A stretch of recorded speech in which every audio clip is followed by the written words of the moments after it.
Gracias, Joel.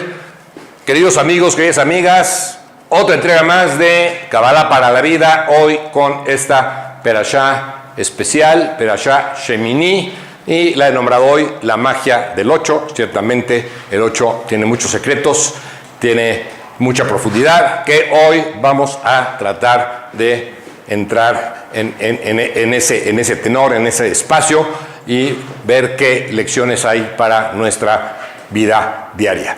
Empezamos, como es costumbre, con el resumen de la perashá. En el octavo día, luego de los 7 días de inauguración, Aarón y sus hijos comienzan a oficiar como Kohanim, sacerdotes. Un fuego divino aparece para consumir las ofrendas del altar y la presencia divina viene a morar en el Mishkan. Tema súper importante. Los 2 hijos mayores de Aarón, Nadab y Abiú, ofrecen un fuego extraño frente a Hashem que él no les mandó y mueren en el Mishkan. Aarón permanece en silencio frente a la tragedia. Moshe y Aarón están en desacuerdo al respecto de un punto específico de una ley de ofrendas, pero Moshe finalmente le da la razón a Aarón. Hashem entrega las leyes de Kashrut, identificando las especies de animales que pueden ser consumidas y aquellas que no. Los animales terrestres están permitidos solo si tienen las pezuñas partidas y son rumiantes. Los peces deben tener escamas y aletas. Una lista de aves no kosher es dada y una lista de insectos kosher, 4 tipos de langosta, también es dada. También se dan algunas leyes de la pureza ritual, incluyendo el poder de purificación de la mikve y los manantiales, con lo cual el pueblo judío es mandado a diferenciar entre lo impuro y lo puro. Bueno, esa es la perashá. Como podemos ver, tiene elementos muy fuertes, muy importantes, trascendentales en la vida judía, ¿sí?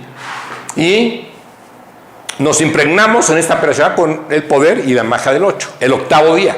La Torá enfatiza que la inauguración del Mishkan tuvo en el octavo día. ¿Por qué el octavo? Y creo que esta es una respuesta que todos los que estamos en Kabbalah debemos saber inmediatamente.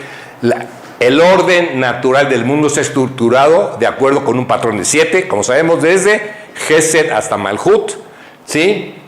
Como indican los 7 días de la semana. El 8, estamos llegando al ámbito de la triada de arriba, el ámbito de Binah, representa la trascendencia de la naturaleza, ¿sí? Por lo tanto, el Mishkan, donde se manifestó la presencia de Hashem, una revelación de la divinidad muy por encima de la naturaleza, se elevó al octavo día. Y apenas esto tiene sentido, ¿no? Si estamos hablando de energías, cuando hablamos de Binah, estamos hablando del almacén de energía por el cual todo existe a partir de este almacén de energía. Es el día que se revela, ¿sí?, la presencia de Hashem en el Mishkan. Todo tiene sentido definitivamente. Mashiach, 8 es la suma de 7 y 1. 1 significa la trascendencia de Hashem. Él existe solo por encima de este mundo. El 8 refleja cómo el 1 impregna el 7, porque esa es la realidad. El 7 no puede existir si la luz de Hashem no constantemente le está dando vida y constantemente le da supervisión, ¿sí? Una supervisión particular en ocasiones, ¿sí? Y en ocasiones es una supervisión más global. Pero no habría mundo si no es por el 1 cuidando al 7. Por esta razón, estos sabios asocian el número 8 con el reino de Mashiach, afirmando que el arpa que se tocara en el templo en esa época tendrá 8 hilos en lugar del arpa de 7 cuerdas tocada en generaciones anteriores. En ese tiempo, nuestra conciencia espiritual impregnará nuestras actividades físicas, dotándolas de profundidad y significados internos. Y bueno, se ha hablado muchísimo de Mashiach aquí en las clases de Kabbalah para la vida, pero sí tenemos que entender que el tiempo de Mashiach es el tiempo del 8, ¿sí? Donde vamos a tener este entendimiento superior y nuestras actividades se van a dotar de una espiritualidad muy especial. Vamos a tener una forma muy diferente de ver el mundo y de experimentarlo. Esa es la magia del 8, que primeramente Dios lo veremos en nuestros días. La era mesiánica. La última trascendencia del orden natural ocurrirá en esa era, en la era mesiánica. Revelaciones milagrosas del futuro serán el resultado de los preparativos que hagamos ahora. Hoy, quiere decir, hoy, estamos con el poder de traer a Mashiach hoy. Todos los días tendríamos que despertarnos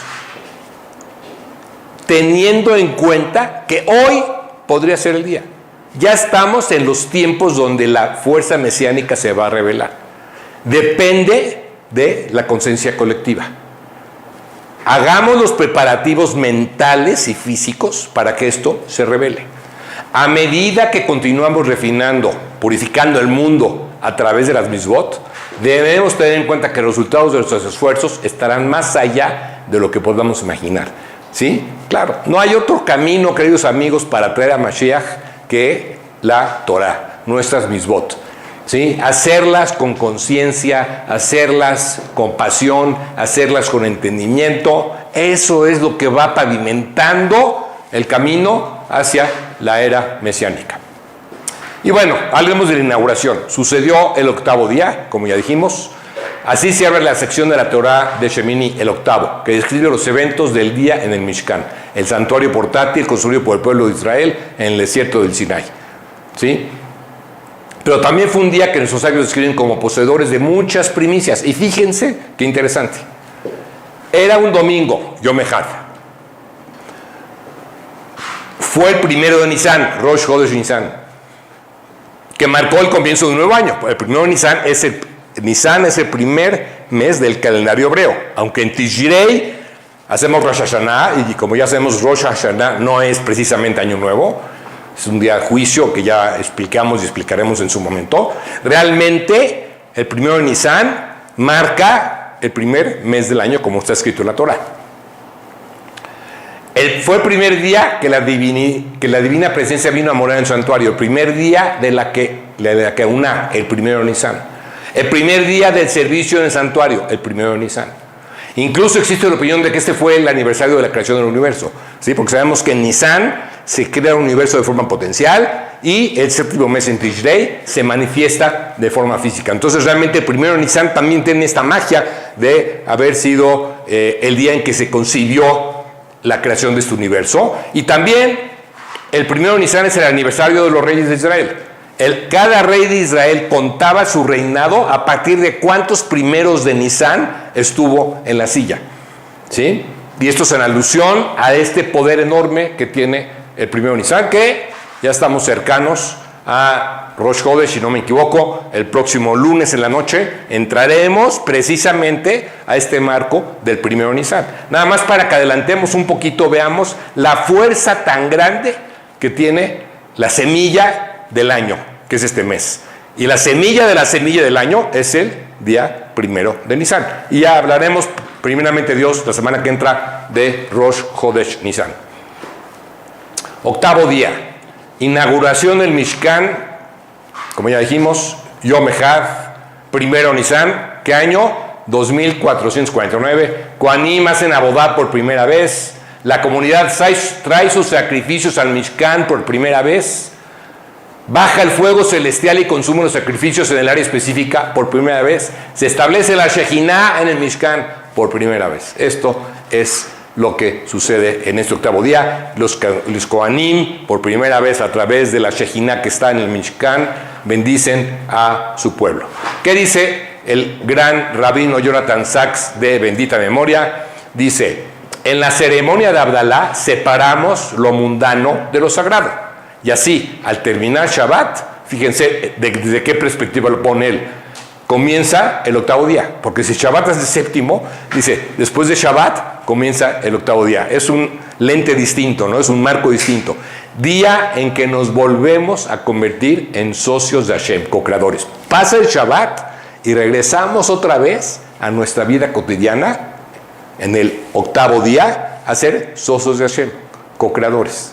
El 8º día es el momento donde Hashem nos confía su creación para que la transformemos para bien y la hagamos crecer. Sí, ciertamente es el lunes, que es Yom Sheni, pero el rabino Sachs nos pone esta perspectiva de que si después del 7 sigue el 8, este sería el momento donde nosotros nos volvemos socios de la creación. Tenemos este evento donde Moshe y Aarón discuten. Y Moshe dice, ¿por qué no consumieron sus porciones del sacrificio del Rosh Chodesh? Aarón dice, no se permite a una persona que está en luto consumir el Corban Rosh Hodesh, porque sabemos que Aarón estaba de luto en ese momento. Y Moshe lo aceptó. Y dice la Torah, mejoró aquello con sus ojos. Esta es una frase especial. Esta es una frase muy importante. Esta es una frase que es una lección para todos nosotros. Es ver con ojos buenos cualquier situación. Y en el momento que hacemos eso, mejoramos a la otra persona y nos mejoramos a nosotros. Esto es Ain Tov. Empatía, escuchar, aceptar el error, la humildad de reconocer y siempre, siempre medir con la vara del Gesed. Siempre medir con la vara de la misericordia. ¿Sí? Y eso es elevarnos al mundo de la pureza. Versus hacer juicio, hacer enfrentamientos, hacer drama. Eso sería no elevarnos, sino todo lo contrario, al mundo de la impureza. Nuestros sabios expresan la diferencia entre Moshe y Aarón de la siguiente manera. Bondad era Aarón, verdad era Moshe. La verdad es la verdad, esa no tiene cambio. La verdad es la verdad, en todo momento y en todos los lugares permanece igual. Sin embargo, la bondad que era Aarón debe de considerar las circunstancias del receptor.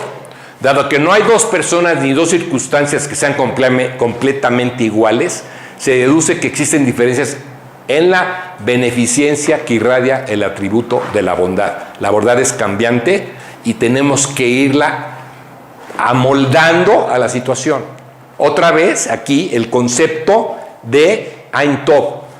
Tenemos que buscar siempre el ángulo donde podamos expresar bondad. Acuérdense, no verdad, porque el verdad es solo una, pero en cualquier circunstancia hay una bondad que sí podemos generar, donde nos enfocamos en donde sí hay luz. Moshe entendió las circunstancias, tal vez no estaba de acuerdo, pero fue empático. Leemos en Vaikra 9:1, al octavo día Moshe llamó a Aarón y a sus hijos.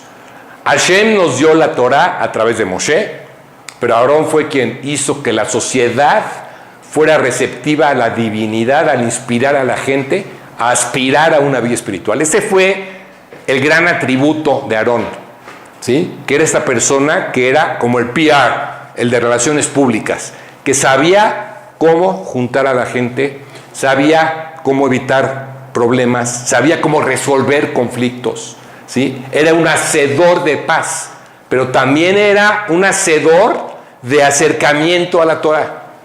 Por lo tanto, fue Aarón quien completó el proceso de revelación divina iniciado por Moshe.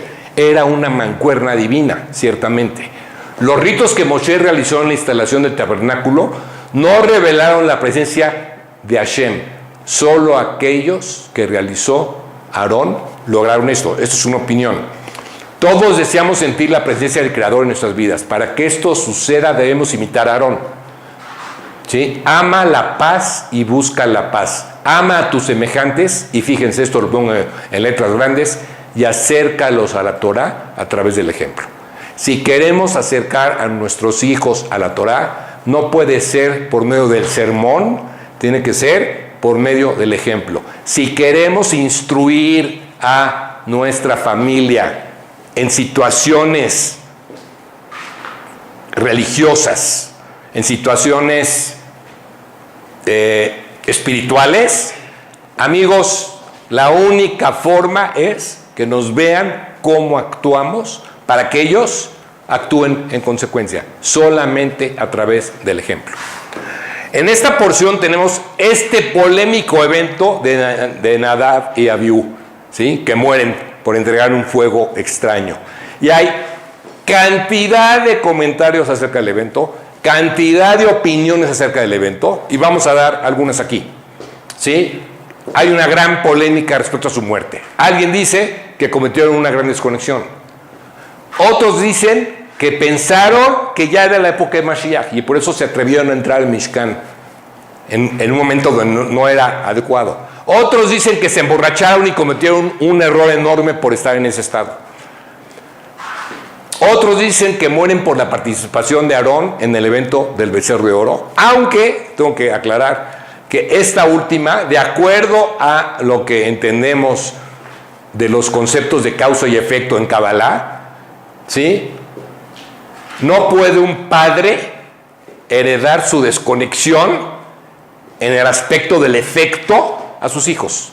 Entonces, esta, bueno, desde el punto de vista de lo que sabemos, no sería correcta. Nadie paga por los errores de los padres. La Torá dice que después de su muerte Aarón quedó en silencio. Los cabalistas más allá nos dicen que Aarón estaba en silencio, y fíjense esto, y lleno de gozo. ¿Cómo puede ser esto? ¿Qué quiere decir lleno de gozo? ¿Sí? Porque Aarón veía más allá. El Zohar explica algo increíble. Nadab y Abiú eran grandes almas de esa generación. En ese octavo día, el día de una elevación espiritual increíble para el mundo, ellos tenían que escoger o vivir el resto de sus vidas en este mundo o preparar sus almas para un trabajo más importante. Sus almas se unieron a la de Pinhas. Ya sabemos el evento de Pinhas, que lo hemos visto acá varias veces. Y luego regresaron, después de la muerte de Pinhas, regresaron los tres y encarnaron como, ni más ni menos, Eliyahu Anabí. Que Eliyahu Anabí, sabemos, es este gran profeta que después de su muerte siguió regresando a este mundo para estudiar Torah con los grandes sabios de todas las épocas, ¿no? Porque estuvieron, para nombrar unos con Isaac Luria, con Arizal, ese gran cabalista que vino a reformar y a hacer un parteaguas en el estudio de la Kabbalah, y sobre todo sabemos que estuvieron en Eliyahu Anabí, se le apareció en la cueva, ¿sí? Donde estaba Shimon Bar Yochai junto a Eleazar su hijo revelando los secretos, y ahí estaba Eliyahu Anabí. ¿Qué quiere decir? Ahí estaban Pinhas, ¿sí? Nadab y Abiú. Entonces fíjense nada más, de alguna manera lo que aquí nos quiere decir el Zohar es que ellos escogieron salir de este plano, porque además se nos informa que su muerte, no es que sus cuerpos desaparecieron, quedaron únicamente sus ropajes, o sea, no es que había ahí los cuerpos de ellos. Ellos, de alguna manera, se elevaron y reencarnaron junto con Pinhas, que luego fue Eliyahu Anabí. Entonces, de alguna manera el Zohar nos está diciendo, ellos escogieron esa muerte en ese momento, en un momento súper importante de la historia, ¿sí? En la inauguración del Mishkan, precisamente para cumplir con una misión mucho más grande posteriormente. Y por eso Aarón veía a la muerte como lo que era, una ilusión, y por eso Aarón estaba en silencio y en gozo, porque él podía ver esto que el Zohar nos describe. Y bueno, de forma personal, yo me quedo con esta versión que se me hace bellísima, además de que tiene mucho más sentido. Cuando vemos que estas grandes almas trascienden después como Eliyahu Anabí, no pudo haber habido un cortocircuito negativo.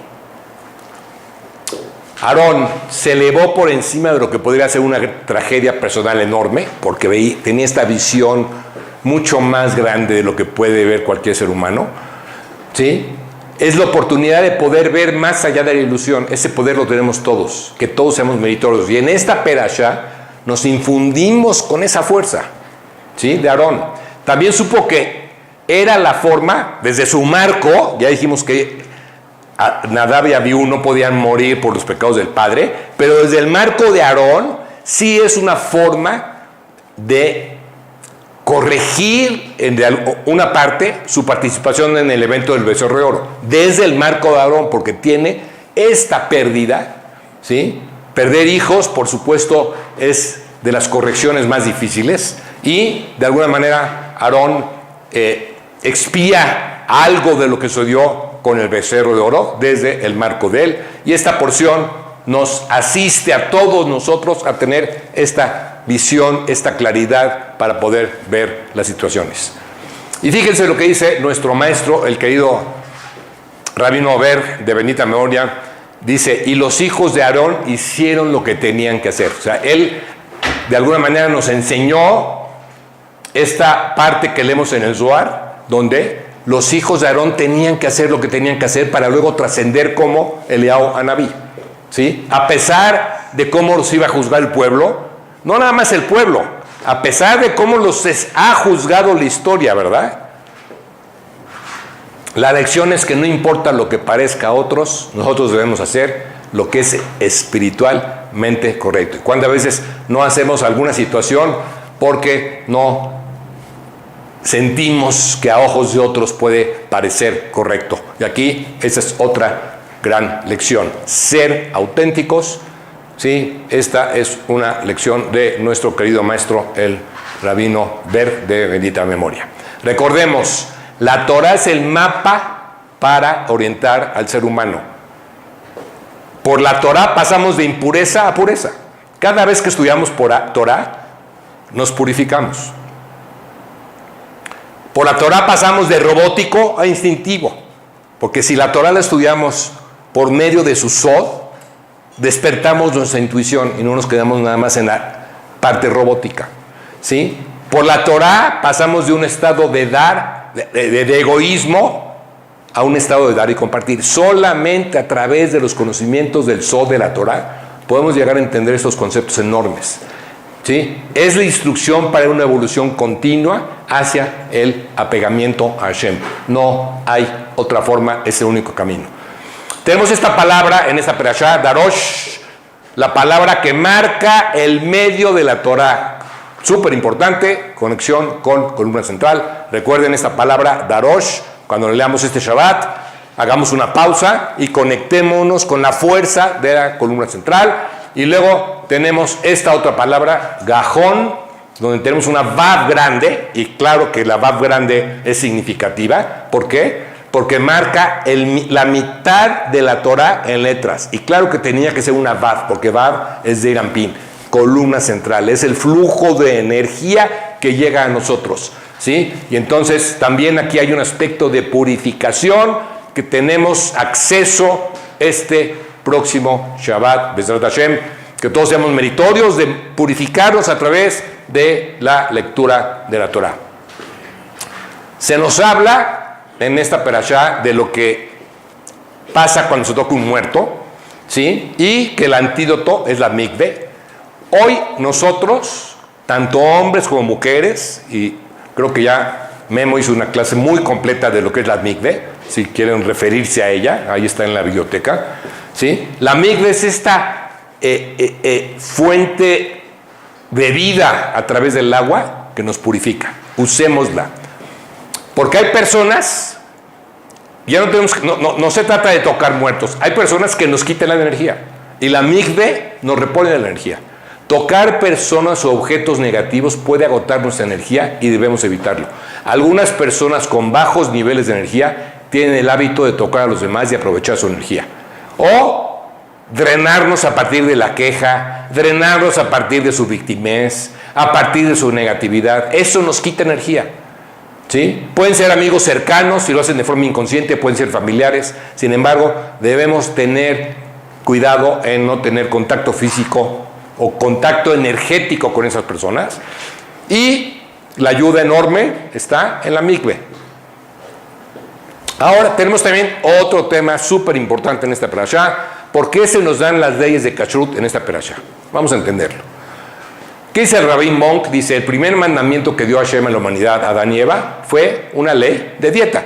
Ciertamente era no comerás de este árbol, ¿verdad? De todos los árboles del jardín que puedes comer libremente, mas del árbol del conocimiento del bien y el mal no comerás, porque el día que de él comieras ciertamente morirás. Eso está en Bereshit. Es una regla dietética. Se trataba de no comer de cierto árbol. ¿Ok? Al inaugurar el servicio del santuario, la Torah da las leyes de kashrut. También una ley dietética. ¿Ok? ¿Qué dice el Talmud? El Talmud compara el gozo de Hashem cuando el santuario se completó con su gozo cuando creó la tierra. Y ahí la conexión. Nuestros sabios dicen que el tabernáculo era un microcosmos del cosmos. La Torá es el mapa por el cual se construyó el mundo. El tabernáculo es un microcosmos de ese mundo. Y ciertamente cada cuerpo humano que está sobre la tierra es un microcosmos de todo el cosmos. Y veámoslo desde ese punto de vista y seamos inteligentes y coherentes con lo que la Torá nos ofrece. Y por eso tenemos que saber qué metemos a nuestro cuerpo. ¿Qué metemos? ¿Qué gasolina le metemos a nuestro sistema? ¿Ok? Alimentos kosher. El animal debe tener sus pezuñas partidas por completo, no parcialmente. ¿Sí? Que sea rumiante, quiere decir que después de tragar la comida debe regurgitarla una vez para masticarla. Algo que puede parecer raro para nosotros seres humanos, pero esa es la forma que funcionan los animales, que son rumiantes. Y esto es el sistema de las 3 columnas. Una pezuña por un lado, columna derecha. Otra pezuña por otro lado, columna izquierda. Y esta forma de regurgitar la comida es la fuerza de la restricción, donde se regresa algo. Es la columna central. ¿Sí? Y entonces el alimento se vuelve alimento para el cuerpo, pero también alimento para el alma, como vamos a ver enseguida. ¿Sí? El pescado debe tener aletas y escamas. Sabemos que siempre que hay escamas hay aletas. No necesariamente cuando hay aletas hay escamas, entonces hay que tener cuidado. Pero siempre que hay escamas ya no busquemos si hay aletas. ¿Sí? Si hay escamas, ya sabemos que es kosher. Tan es así que hace un poco leí detractores de la Torá que siguen buscando un pez con escamas sin aletas para probar que la Torá no es emet. Y aquí son otra vez 3 columnas. ¿Por qué? La aleta va de derecha a izquierda. Con una derecha, con una izquierda. Y las escamas que hacen otra vez, así como al regurgitar se empuja hacia arriba, ¿qué hace la escama? Refleja la luz, es columna central. Entonces tenemos otra vez el aspecto de las 3 columnas. ¿Sí? Las escamas que brillan son la restricción. Ahora, tenemos este animal sui generis, que es el cerdo, porque se dice que es similar al árbol que contenía el bien y el mal, porque posee un signo de pureza que se revela y es visible desde el exterior. Tiene pezuñas partidas, que es visible para todos. Pero ojo, tiene un signo de impureza en el sentido que no rumía. Y ese signo de impureza está oculto, no lo vemos. Y así se dice expresamente en el verso: el cerdo, porque tiene pezuñas partidas y no rumía, es impuro para ti. Los sabios nos informan que el que come cerdo, fíjense, ¿en qué nos afecta? El que come cerdo tiene un reto mucho mayor para controlar su reactividad. Es una energía densa que nos impide funcionar de forma óptima en cuanto a nuestras emociones, en cuanto a nuestras reacciones. Quiere decir, la persona judía que come cerdo se va a enojar más fácilmente, se va a impacientar más fácilmente, va a tener menos claridad, va a ser más iracundo, ¿sí? Todo esto va en contra de su adelantamiento espiritual, a su progreso espiritual. Por eso es tan importante, ¿sí? Ahora, fíjense, en cuanto a la serpiente: no os haréis abominables en ningún reptil que se arrastra, ni os contaminéis con ello, para que no os contaminen. Aquí está escrito en Vaikra. La palabra benitmenen, contaminado, le falta la letra Aleph, ¿sí? Porque debería escribirse tal como está aquí. Sin embargo, ¿por qué le falta la letra Aleph? Nos dicen nuestros sabios que no hay cura para la abominación descrita en el versículo, que la impureza permanece para siempre. Aquel que come cualquier ser que se arrastra por los pisos como la víbora, su cura de esa energía que se mete, lo que dice acá, es una impureza que permanece para siempre. Fíjense la gravedad. Además, estamos hablando de la serpiente. Estamos hablando del primer Satán que existió en la historia. ¿Qué quiere decir? La primera energía negativa es la semilla de todas las energías negativas. Esa es la serpiente. Ojo con esto, ¿sí? Ahora, en el alimento kosher, donde extraemos la parte buena, ¿sí? La clipá noga, esta clipá, de las 4 clipás, es la única clipá que está revuelta lo bueno con lo malo. El alimento kosher lo que hacemos es extraer lo bueno y desechar lo malo. Y nos quedamos con la parte de la luz de esa clipá. Y eso alimenta nuestro cuerpo y alimenta nuestra alma. Cuando alguien judío, quiero que quede claro, cuando alguien judío come un alimento no kosher, se está tomando para sí una clipá que no tiene noga, que no tiene brillo, ¿sí? Y se está metiendo a su sistema exactamente eso, pura basura. Así como yo expliqué con el cerdo, cualquier alimento no kosher, como podemos leer en el Tania, que lo escribe claramente, afecta directamente el alma del judío.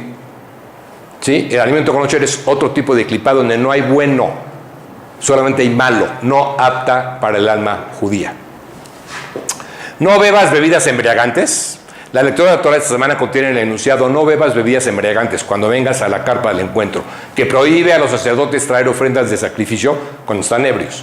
La palabra hebrea para sacrificio, corbán, comparte la raíz kero, que significa acercarse, estar cerca. Ofrecer un sacrificio significaba acercarse a Hashem. También corbán es krab, es romper con lo negativo. En la actualidad nuestras oraciones, hoy la tefilá, toman el lugar de los sacrificios. Tenemos que estar bien claros en esto. Y es a través de la oración, a través de la tefilá, que nos acercamos a Hashem todos los días. Cuando una persona está tan preocupada por sus asuntos materiales que no puede pensar en lo espiritual, puede considerarse borracha. Puede rezar, puede tener su tefilá, pero está únicamente pensando en sus problemas materiales. Eso es una desconexión. La oración es la forma en que nos conectamos con Hashem. Cuando estamos en oración, tenemos que quitar de nuestra cabeza cualquier situación que nos está distrayendo, cualquier carencia material que nos está alejando. ¿Sí? Debe de ser un antídoto contra el hecho de estar ebrios de ego. ¿Sí? ¿Cómo pedimos? ¿Cómo nos concentramos? ¿Sí? Primero, reconocimiento de la fuerza creadora. Reconocimiento de que Hashem es el rey y amo y creador de este universo. Ese es el primer paso. Segundo paso, agradecimiento por todo lo que sí tenemos. La salud, la comida, el techo, la familia, todo lo agradecemos. Tercero, pedimos por otros. Pedimos por fulanito de tal, pedimos por fulanita de tal, pedimos por el que tiene una enfermedad, por el que tiene carencias económicas, pedimos por todo el mundo. Y al final, podemos pedir por nosotros. Pero siempre en este orden, bien concentraditos, bien enfocados, sin estar borrachos de materialidad.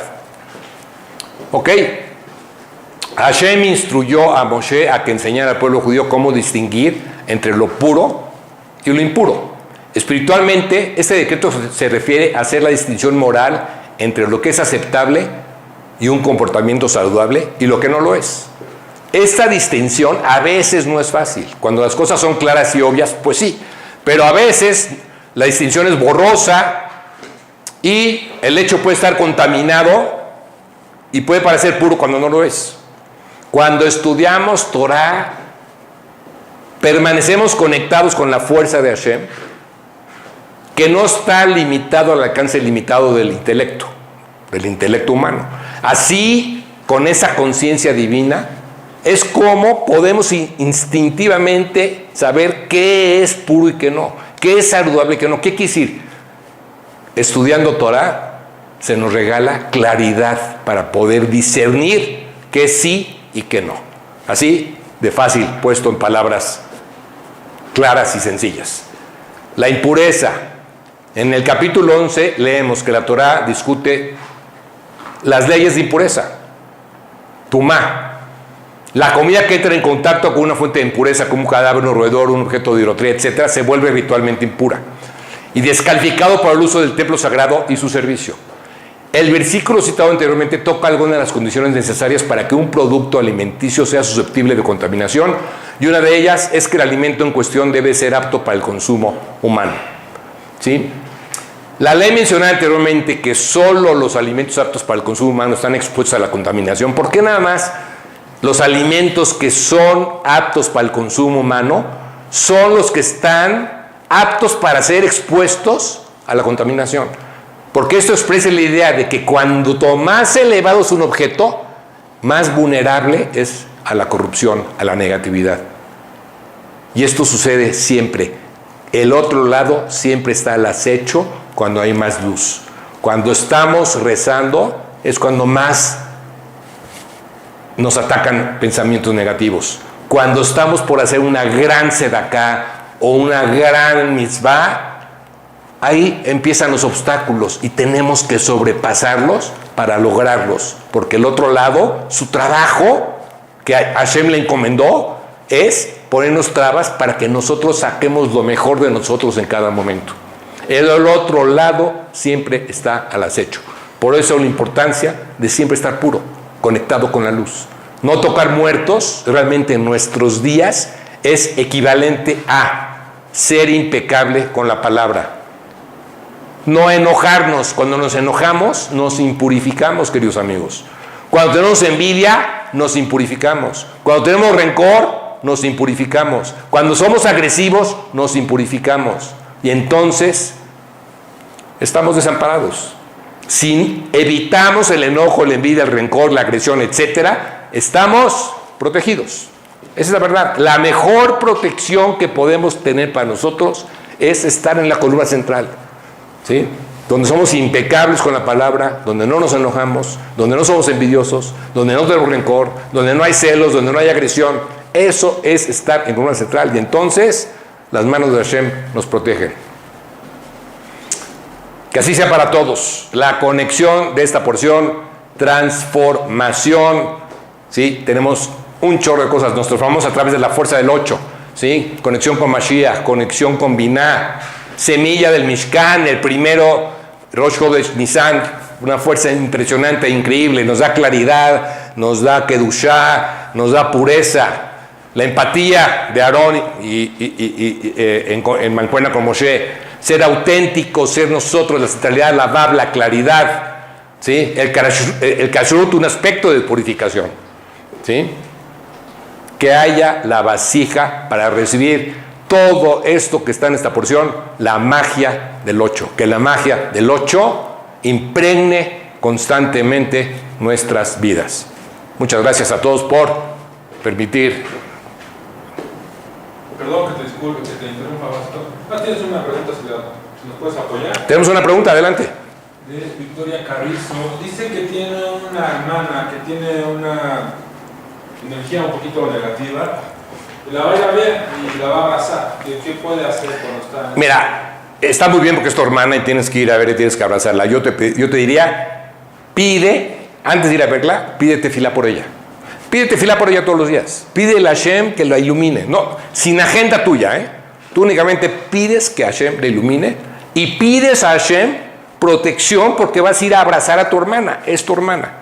Antes de ir a verla, haz una pequeña oración, haz una pequeña meditación, donde le pides a Hashem protección para ti y le pides a Hashem luz para tu hermana. Vas y la abrazas. No hay ningún problema.